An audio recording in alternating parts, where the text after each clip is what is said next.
So I was reading 1 Samuel 12 this morning, and I was kind of confused. I had to look it up because Saul has been king just 1 year, and he has to go up against the Philistines, the arch enemies, and with this man, and then they're getting beaten by the Philistines, and Samuel tells him to wait 7 days for him, Samuel will offer sacrifices.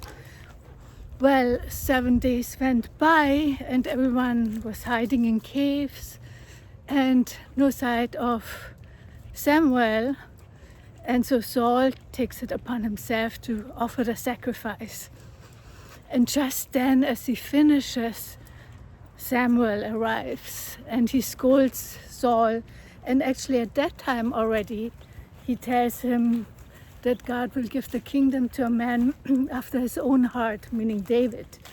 I always thought Saul's kingdom was taken later from him when he made so many other mistakes. So I was wondering, when should we wait for God and when should we move forward? Because when I was still in Los Angeles, I attended the church Mosaic of Irvin McManus. I'm not a fan of him, but he wrote books and he often lectured on Jonathan, Saul's son. And Jonathan was with David, and Jonathan was always doing God's will. But one time Jonathan and his friend went up against the Philistines again at night, and they said, should we go forward? Is it God's plan or not? And then one of them says, Jonathan says, well, if it's not God's plan, he will hinder us, but if it is, we can just move forward. And they did and had great exploits and was successful.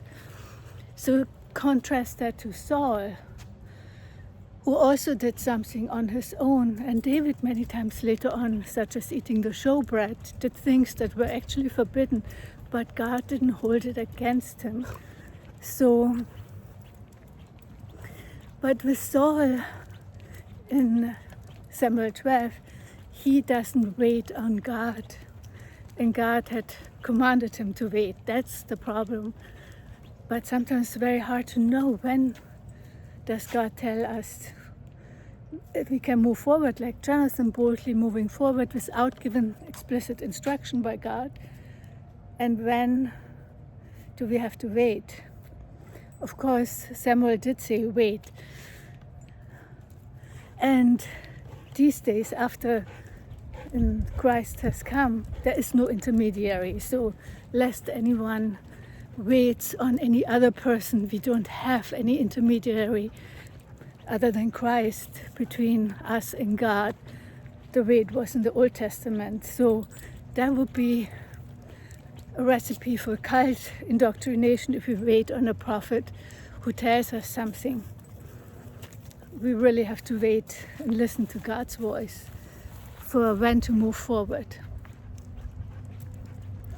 But then I also was just thinking that perhaps Saul and David are a variation of Abel and Cain, because God reads their hearts.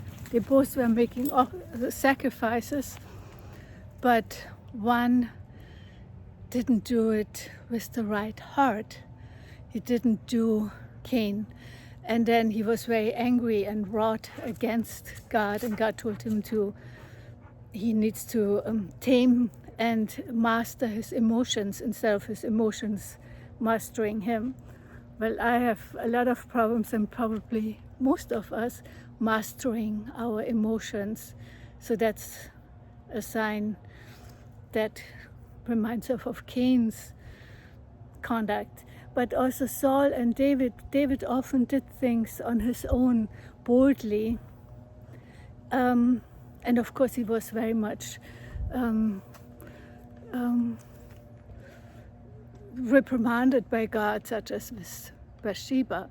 But other times when he went into battle, he often did things such as eating the showbread, which was forbidden, but he did it and God didn't hold it against him. So it's this kind of balance. When do we have to wait for God? When do we have to move forward? And when can we perhaps move forward, even if it's not completely the right thing, but our heart is right?